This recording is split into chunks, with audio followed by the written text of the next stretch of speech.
Hey, hey, I'm good, I'm good. you look Hey, busy. yeah, I am pretty busy. I'm just cleaning my place. Hey, it looks like your computer screen could use cleaning too. Oh, you're welcome. Oh, we've got a great story told by a really important person, a doctor. Wait. I mean, he does a really important job. That's what I'm Oh, talking about. yeah. Sure. See if I can figure out what kind of doctor he is. Mhm. Is he Dr. Doolittle? No. Dr. Lee Kurfist. Well, he told me it's called A Suitcase Filled with Stars. Yeah, it's gonna be really interesting. Let's listen together.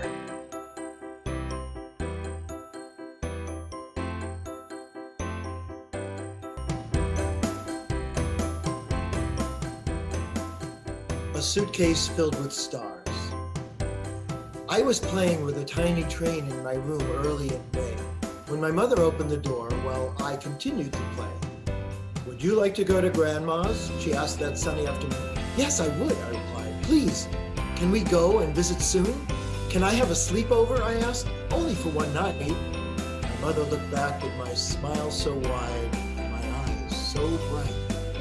You'll have to decide exactly what toys to take to her place, my mother said as I reached under my bed and pulled out a suitcase. It was a big black suitcase with a big old lock on top. It had wheels on the bottom without any brakes to stop. When I went to Grandma's, she liked to celebrate, so my grandma always let me stay up very late. I wanted to take all my toys, anything that I could find, but I knew I'd have to decide which to take and which to leave behind. I knew, of course, that not all the toys that I had could go. I wanted to take the toy horse from my toy rodeo. I packed a toy helicopter that never left the ground. I rolled some cars into the suitcase without a sound. I packed planes and trains and one perfect plastic horse. I took my favorite puzzle and my trading cards, of course. I took a blue police car, an action figure that talks. I put in paper and pens and even a few pieces of chalk. When I put in a robot that talked with a string that you pull, I found out that my suitcase was completely full. That was before many things went into that suitcase: baseball, football, soccer balls, a clock with a smiling face. Now, I never thought of my suitcase as being small, but clearly it wasn't as big as I thought after all. So I packed all the toys one by one, by one, by one, and I started from the beginning, just as quickly as I had begun. I put things in, took them out, and put them on the floor until my room looked like the biggest, best toy store. I don't want to go without taking all my favorite toys, I told my mother, who looked as if to say, boys will be boys. Don't think of it as if you're just leaving some toys behind. Take some toys now and take the others the next time. So I filled the suitcase after much silent debate, and then I quickly zipped it shut because I didn't want to be late. Soon my mother said she noticed the suitcase was closed.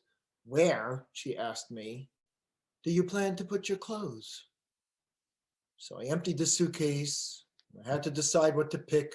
I closed my eyes and I reached in and took a toy out real quick. Then I fit my toys, not all, but quite a lot. I didn't put everything in, but almost everything I've got.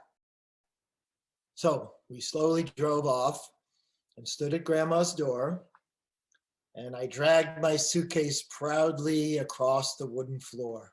Grandma, wait till you see all the gifts I brought, I said to my grandma, who looked at what we bought. Well, well, she said as I emptied the toys so she could see. You brought a lot of toys with you, most certainly. Then we played and played with all the trains and cars, and I told her I had to leave behind many more. And pretty soon evening with its darkness arrived, as the moon and stars took their place outside. We both looked at the empty suitcase that looked so alone after it had been filled with so many of the toys I own. "Come with me," Grandma said as the evening slowly fell. "We'll fill the suitcase with something that I know quite well." And we wheeled the suitcase out on the wooden porch, and we stood beneath the stars shining like a torch. She said, "Pretend the stars are apples floating all around. Reach up and then pretend that you can pull them down." We reached and pretended that we could just collect stars that hung in the sky like fish caught in a net. She said, "Let's hurry and fill the suitcase with stars. We'll just reach up and soon they'll all be ours." So we reached and we reached to see who could snag the most stars high above and stuff them in the bag. And pretty soon we had a suitcase all filled with stars that had once been filled with toys and trains and cars. "See how much fun you can have with thoughts, not things," my grandmother said. "The best toys are always your own imaginings." And I told her that I still liked toys, but she was also right. We had a lot of fun with things made of love and life and light. And so that night, I went to bed in a world so full of noise. And I looked out the window at the stars shining like a million toys.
A suitcase filled with stars.